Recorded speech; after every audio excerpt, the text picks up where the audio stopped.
বৃষ্টির ফোঁটা কত ছোট, কিন্তু সাগর কত বড়, হিমখণ্ড কত ছোট, হিমালয় কত বড়। কত পার্থক্য আছে দেখুন, দশরথ পুত্র রাম আর শ্রীরাম। দেখুন, একটা ফোঁটা একসাথে মিলিত হয়ে তখন এই বিশাল সাগর তৈরি হয়। সকল হিমখণ্ড যখন একসাথে মিলিত হয় তখন এই বিশাল মহান হিমালয় গঠিত হয়। সেইভাবেই একটা ছোট্ট বনবাস দিয়ে শুরু হয়েছিল একটা যাত্রা, রাম থেকে শ্রীরাম হবার পথে, মর্যাদা পুরুষোত্তম হবার জন্য। কিন্তু এর থেকে আপনি কি শিখলেন? বিন্দু আসলে মহান নয়, মহান হলো সাগর। হিমখণ্ড মহান নয়, মহান হলো হিমালয়। অর্থাৎ কোনো মহান কাজ করার জন্য বা মহান হবার জন্য আপনাকে আরম্ভ করতে হবে ছোট থেকে। একটা অত্যন্ত সরল কিন্তু একটা গুরুত্বপূর্ণ কথা আমি আপনাকে বলতে চাই।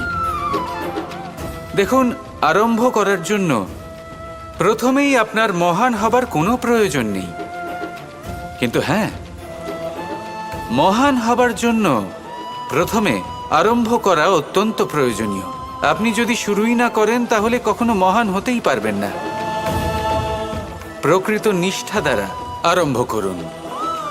আপনার পদক্ষেপ, আপনার কর্ম যতই ক্ষুদ্র হোক না কেন, তা করতে থাকুন, নিরন্তর চেষ্টা করতে থাকুন। তারপর দেখবেন এই যে মহানুভবতা নিজে পথ চলে আপনার কাছে আসবে।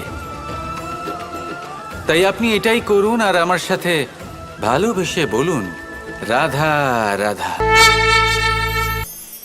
আমরা সবাই এই সংসারে সূর্যের মতো হয়ে উঠতে চাই, সূর্যের মতো তেজস্বী, প্রকাশময়, যশস্বী। সূর্যের মধ্যে এতটাই তেজ থাকে যে সবাই তার সামনে নত হয়ে থাকে। সেই কারণেই সূর্যকে যশদানের গ্রহ বলা হয়। আমরা সবাই সূর্যের মতো উজ্জ্বল হতে চাই, কিন্তু তার জন্য সূর্যকে প্রত্যেক দিন জ্বলতে হয় এই সংসারে শুভ ভাব, পবিত্রতা নিয়ে আসার জন্য, প্রকাশ ছড়িয়ে দেওয়ার জন্য।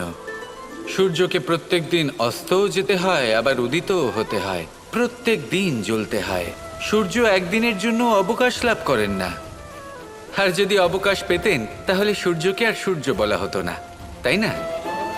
সেই জন্য আপনি যদি সূর্যের মতো হয়ে উঠতে চান, সেই রকম উজ্জ্বল হতে চান, তেজস্বী হতে চান, তাহলে সূর্যের মতো জ্বলতে হবে, অর্থাৎ অগাধ পরিশ্রম করতে হবে।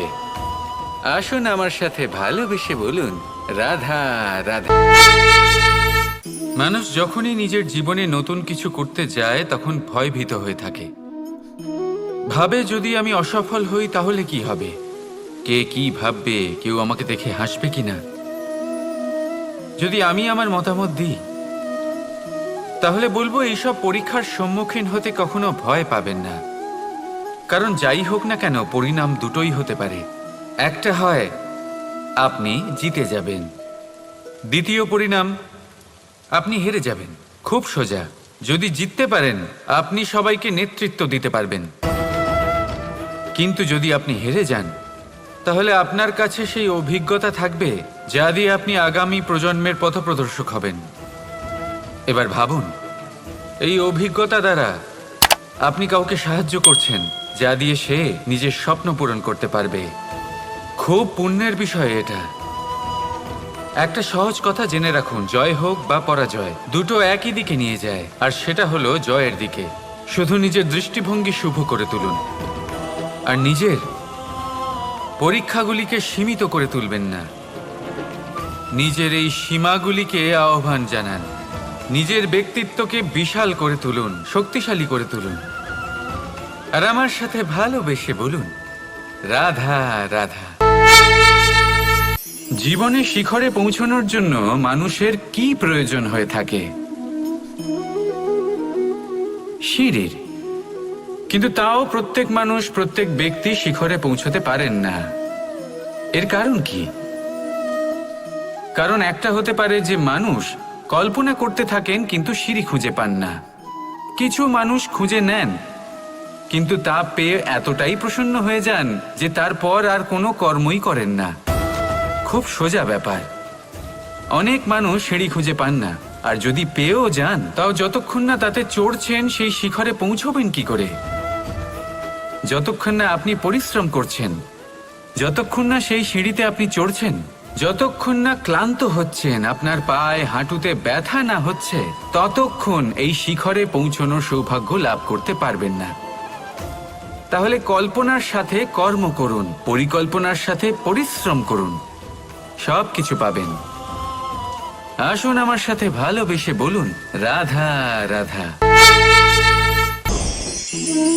এই সংসারে প্রত্যেক ব্যক্তি বড় কিছু করতে চায়, এমন কিছু যা এই সংসারে কেউ আগে কখনো করেনি। এমন জায়গায় পৌঁছতে চায় যেখানে এর আগে কেউ কখনো পৌঁছতে পারেনি। আর কেউ এতে সফলতা অর্জন করে। কিন্তু কিছু মানুষ অসফল হয় কেন? এটাই আমার প্রশ্ন। না তো তাদের ইচ্ছেতে কোনো কমতি থাকে, না কমতি থাকে তাদের চেষ্টায়। তাহলে কেন এরা পিছিয়ে পড়ে? এর উত্তর বড়ই সরল। এই সংসার। আপনাদের বলি কিভাবে।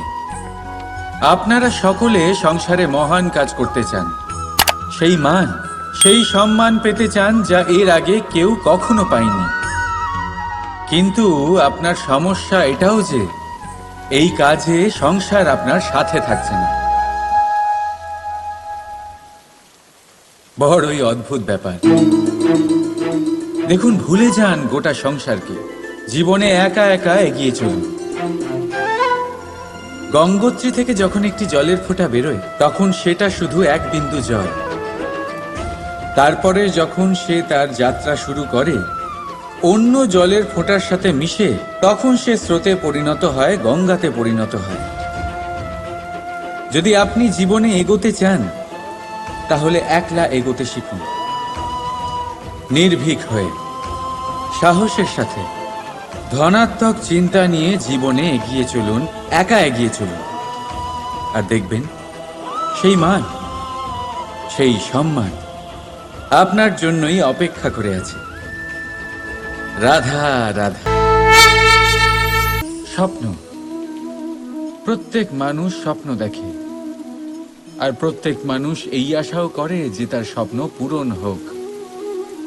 কিন্তু তার স্বপ্ন কখনো পূরণ হয় না যারা প্রথমেই এই কথা ভেবে নেন যে তাদের স্বপ্ন পূরণ হয়ে গেছে। তাদের স্বপ্ন যথার্থ হয় যারা প্রয়াস করতে থাকে, নিরন্তর প্রয়াস। সেই জন্য জীবনে চেষ্টা চালিয়ে যান, পরিশ্রম করতে থাকুন, আর পূর্ণ বিশ্বাসের সাথে নিজের স্বপ্ন পূরণ করার দিকে অগ্রসর হয়ে পড়ুন। নয়তো এরকম না হয়ে যায় যে অন্য কেউ আপনাকে দিয়ে তার স্বপ্ন পূরণ করিয়ে নেয়। রাধা রাধা। আপনি কখনো ময়ূরকে নৃত্য করতে দেখেছেন? কথায় আছে যে যখন ময়ূর নৃত্য করে তখন তার চোখ থেকে অশ্রু ঝরে পড়ে। সেখানেই অন্যদিকে আছে হাঁস। কথায় আছে যে এরা নাকি মৃত্যুর সময়ও কলরব করে, অর্থাৎ গান গায়। হয়তো সেই জন্যই মুক্তোর দানা হাঁস খুঁজে পায়, ময়ূর পায় না। এর একটাই সারমর্ম, জীবনে আপনি যে কাজই করুন, সে বড় হোক বা ছোট, প্রসন্নতার সাথে করুন। মনে কোনো তিক্ততা নিয়ে করবেন না, তাকে কষ্ট দিয়ে করবেন না। যদি এই বিষয়ে আপনাকে কোনো উদাহরণ দিই তাহলে বলি, একজন চিত্রকারকে দেখুন। চিত্রকার নিজের ছবি যে রং দিয়েই ভরিয়ে তোলেন, সেই রঙই প্রতিচ্ছবি হয়ে তার শিল্পকে রঙিন করে তোলে। তাই মনে রাখবেন, প্রসন্নতার সাথে যে কাজই করবেন তা অত্যন্ত ভালো হবে। আসুন আমার সাথে ভালোবেসে বলুন, রাধা রাধা। সময় একটু একটু করে কেটে যায়, একটু একটু করে নিকটে আসে। খুব অদ্ভুত ব্যাপার। এই সময় প্রতিকূল হলেও একটু একটু করে কেটে যায়। এই সময় যদি ভালো হয় তাহলে একটু একটু করে নিকটে আসে। অনুচিত তখনই হয় যখন আমরা নিজেদের অসফলতার জন্য সময়কে দোষ দিই, কিন্তু আসলে তেমনটা হয় না। আপনার পরিশ্রম আর প্রয়াস দ্বারাই আপনি সাফল্য লাভ করবেন, সময়ের দ্বারা নয়। যদি এই সাফল্য একটা সুন্দর ভবন হয়, তাহলে সময় হলো তার দেওয়ালের রং, যা সময়ের সাথে বদলাবে, সময়ের সাথে ফিকেও হয়ে যাবে। কিন্তু সাফল্যের এই ভবন আপনাকেই নির্মাণ করতে হবে, আপনার পরিশ্রমের ইট দ্বারা এবং প্রয়াসের চুনসুরকি দ্বারা। তাই পরিশ্রম আর প্রয়াস করতে থাকুন, সাফল্য আপনি অবশ্যই পাবেন। সময় যদি আজ ভালো না হয়, তাহলে কাল অবশ্যই হবে। প্রয়াস করতে থাকুন আর আমার সাথে ভালোবেসে বলুন, রাধা রাধা। এই পাথর দেখছেন আপনি, নদীর তলদেশে পাওয়া যায়। প্রয়াস করতে থাকে যাতে নদীর জল প্রবাহকে আটকাতে পারে। আটকাতে কি পারে? কখনোই নয়, বরং তার ধারালো কোণাগুলো মসৃণ হয়ে যায়। এবার এ থেকে কি শিক্ষা পাওয়া যায়? এর থেকে এটাই শিক্ষা পাওয়া যায় যে ব্যক্তি দৃঢ়তার সাথে জীবনে শুধু আগে এগোতে থাকেন না থেমে, তিনি না শুধু নিজের লক্ষ্য প্রাপ্তি করতে পারেন, বরং নিজের পথের সমস্ত বাধার অস্তিত্বই পাল্টে দিতে পারেন। তাহলে আপনি কি হতে চাইবেন? সেই ব্যক্তি যিনি নিজের বাধাকে দূরে ঠেলে আগে এগোতে পারেন, নাকি সেই ব্যক্তি যিনি অন্য কারোর পথে বাধা হয়ে থেকে তার নিজের অস্তিত্বই হারিয়ে ফেলেন? সিদ্ধান্ত হলো আপনার। রাধা রাধা।